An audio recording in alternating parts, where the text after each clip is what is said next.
வணக்கம். அனைவருக்கும் இனிய பொங்கல் நல்வாழ்த்துக்கள். இன்னைக்கு நம்ம இந்த வீடியோவில் என்ன பார்க்க போறோம் அப்படின்னா, பொங்கல் வரப்போகுது. அந்த பொங்கலுக்கு நம்ம எப்படியெல்லாம் ரெடி ஆகணும், என்னெல்லாம் தயார் பண்ணி வைக்கணும் அப்படிங்கிறத நம்ம பார்க்க போறோம். ரொம்ப ஈஸியாக பண்ணிக்கலாங்க. வாங்க இப்போ நம்ம வீடியோக்குள்ள போகிறோம். அதுக்கு முன்னால் என்னோட கௌரிஸ் கோமன் சேனலை சப்ஸ்கிரைப் பண்ணி வச்சுக்கோங்க. சப்ஸ்கிரைப் பண்ணி வச்சுட்டிங்கன்னா நான் இந்த மாதிரி வீடியோஸ் எல்லாமே போட்டுட்டு இருக்கிறேன். உங்களுக்கு யூஸ்ஃபுல்லாக இருக்கும். சரிங்களா? வாங்க வீடியோக்குள்ள போகலாம்.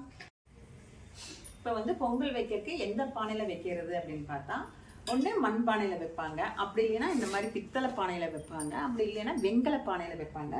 நான் இந்த 2 பாத்திரம் வச்சுருக்கிறேன். எதில் வேணாலும் வச்சுக்கலாம். நமக்கு எவ்வளோ அளவு வேணுமோ அப்படி வச்சுக்கலாம். இப்போ அது பாருங்க, அழகாக ஒரு கரண்டி பொங்கல் கிண்டி விடுறதுக்கு அழகாக ஒரு கரண்டி இருக்குது. இது வச்சுக்கணும். அப்புறம் பொங்கல் பானையில் நீங்கள் அம்மன் ஈஸ்வரன் அந்த மாதிரி குலதெய்வமாக இருந்ததுன்னா நீங்கள் தின்னூரில் இப்படி பட்டை போட்டு இப்படி குங்குமம் வச்சுக்கோங்க. அப்புறம் சுற்றி குங்குமம் வச்சுக்கோங்க. நீங்கள் 5 வைப்பீங்களா 6 வைப்பீங்களா 9, அது உங்களுடைய விருப்பம். அடுத்தது குலதெய்வம் விஷ்ணு பெருமாள் அந்த மாதிரி ஏதாவது இருந்ததுன்னா ஒரு ராமம் மாட்டை போட்டுக்கோங்க. போட்டுட்டு அப்புறம் நீங்கள் சுற்றி குங்குமம் வச்சுக்கலாம். சரிங்களா? வச்சுட்டு இந்த மஞ்சள் கொம்பு, முக்கியமாக இந்த மஞ்சள் கொம்பு கண்டிப்பாக வாங்கணுங்க. இது மஞ்சள் கொம்பை இப்படி சுற்றிக்கலாம். இதில் இப்படி சுற்றி இப்படி வச்சு நல்லா இறுக்கமாக கட்டிக்கணும். சரிங்களா? அந்த வீடியோ காமிக்கிறதுக்காக இப்படி நான் காமிச்சிருக்கிறேன். நல்லா கட்டிக்கோங்க, ஒன்றும் ஆகாது. சுற்றி இப்படி நல்லா கட்டிக்கோங்க.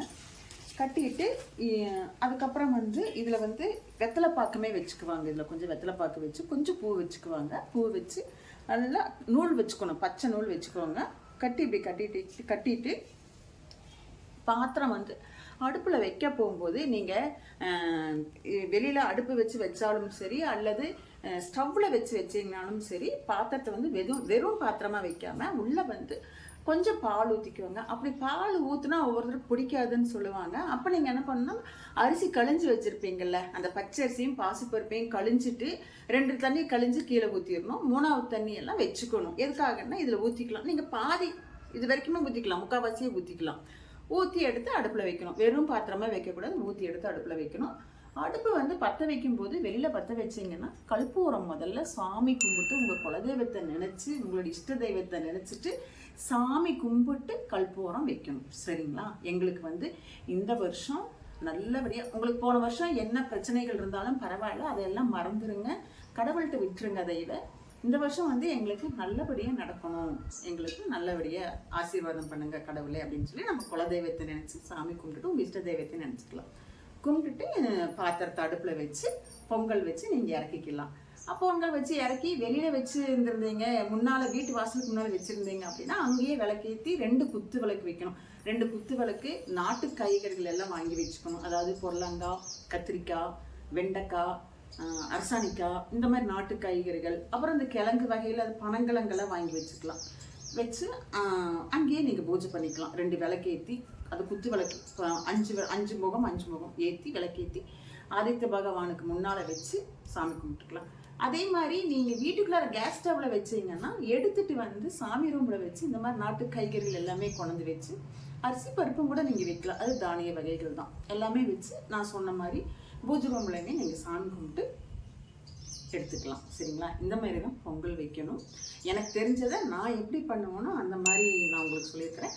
பொங்கல் வச்சுட்டு பக்கத்தில் இருக்கிறவங்களுக்கு 2-3 பேத்துக்கு கொடுங்க. அப்படி இல்லை நீங்கள் கெஸ்ட் யாராவது கூப்பிட்டுருந்தீங்கன்னா அவங்க வந்தாங்கன்னா அவங்களுக்கு பரிமாறுங்க. பக்கத்தில் கண்டிப்பாக பொங்கல் கொடுக்கணுங்க. நாங்கள் எப்போவுமே அப்படி தான் பண்ணுவோம். பொங்கல் வச்சோம்னா 10 வீட்டுக்கெல்லாம் கொடுப்போம். சரிங்களா? சரிங்க. எனக்கு தெரிஞ்ச மாதிரி நான் பொங்கல் வைக்கிறது அப்படின்னு சொல்லியிருப்பேன். இதுக்கு ஒரு கூட்டு காய்கறியெல்லாம் வைப்பாங்க. எல்லா காய்களும் போட்டு சாம்பார் மாதிரியும் வைப்பாங்க, பருப்பு போட்டு. அப்படி இல்லைன்னா எல்லா காயும் போட்டு சும்மா ஒரு குழம்பு மாதிரியுமே வைப்பாங்க, தேங்காயெல்லாம் அரைச்சி ஊற்றாமல் வச்சு அப்படியுமே சாப்பிட்லாம். நாங்கள் அந்த மொச்சக்காய் இருக்குது இல்லைங்களா, மொச்சை, அந்த மொச்சையை வேக வச்சு அதே ஒரு குழம்பா வச்சு பொங்கலுக்கு சாப்பிடுவோம். சூப்பராக இருக்கும், ரொம்ப நல்லாயிருக்கும். சரிங்களா? நான் எப்படி கும்பிடுவோம் அதை நான் உங்களோட ஷேர் பண்ணியிருக்கிறேன். நீங்கள் எப்படி கும்பிடுவீங்க அப்படின்னு சொல்லி எனக்கு கமெண்ட்டில் சொல்லுங்கள். ஆனால் நான் எப்படி பொங்கல் வைப்பேன் அப்படிங்கிறத நான் உங்களுக்கு வீடியோவை நான் போடுறேன். என்னோடய சேனலில் சப்ஸ்கிரைப் பண்ணி வச்சுட்டிங்கன்னா அதை நீங்கள் பார்க்கலாம். இந்த வீடியோ உங்களுக்கு பிடிச்சிருந்ததுன்னா எனக்கு ஒரு லைக் பண்ணுங்கள், ஷேர் பண்ணி பாருங்கள். ஏதாவது சொல்லணுன்னா கமெண்டில் சொல்லுங்கள். என்னோடய சேனல் கௌரிஸ் கோமன் சேனலை சப்ஸ்கிரைப் பண்ணிவிட்டு பாருங்கள். நன்றி, வணக்கம். நான் உங்களை அடுத்த வீடியோவில் பார்க்குறேன்.